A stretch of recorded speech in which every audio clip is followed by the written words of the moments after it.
औज़ुबिल्लाहिमिनश्शैतानिर्रजीम बिस्मिल्लाहिर्रहमानिर्रहीम। मरकज़ी जामा मस्जिद अनवार गौसिया इरशाद बेगम के वहाँ से हज शुरू होती है और ये आगे मेहराब शरीफ है और आगे यहाँ तक इसका रास्ता ऊपर से एक गली नंबर 5 है। इसके ऊपर वो बोर्ड लगा हुआ है जनाब मस्जिद शरीफ का और आस्ताना आज़मा शरीफ। ये गली इधर से ये बंद है, वहाँ जहाँ बच्चा पहुँचा छोटा बच्चा वहाँ बंद होगी और ये मस्जिद शरीफ के लिए लिए गया है प्लाट जो है जाए नमाज बराए ख़वातीन के लिए। ये तो उसके अलावा जो है वो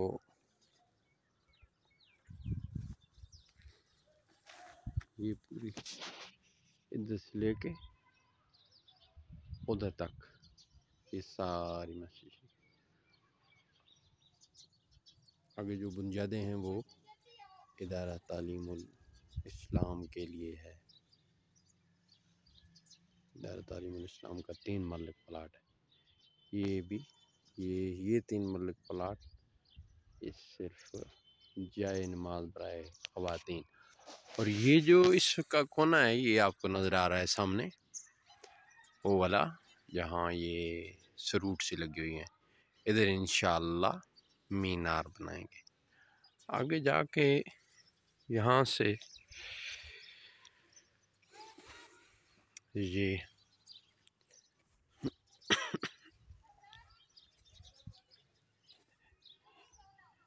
आगे जो है ये यहाँ पर ये जो जगह है यहाँ पर इसकी गली ऐसे बंद हो जाएगी।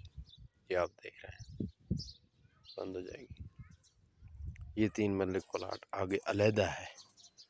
यहाँ से 2.5 फुट तकरीबन रास्ता है सिर्फ बंदे का और आगे से ये गली है तकरीबन 13 फुट होगी या 13.5 समथिंग। ये वहाँ ये फिर जहाँ से मैं गुजर रहा हूँ ये वाली जगह ये 5 मरले का अलहदा प्लाट है।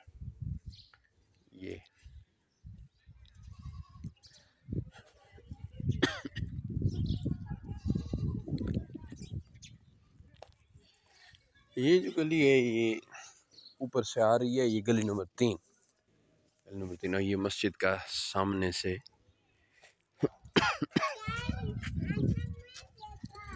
ये सात पीर खाना और आगे मस्जिद शरीफ का मरकज़ी दरवाज़ा है मस्जिद का। ये गली वो आगे तक चली जाती है उधर नीचे यहाँ से गंदी है और ये गली ऊपर जाके गली नंबर 3 उधर भी इदारे का बोर्ड लगा हुआ है। तो ये रास्ता है यहाँ पर, यानी अब आने वालों को गली नंबर 5 से नहीं आना बल्कि गली नंबर 3 से आना है। तो इसमें यहाँ आने के लिए आने वालों को आसानी रहेगी इंशाअल्लाह ताला।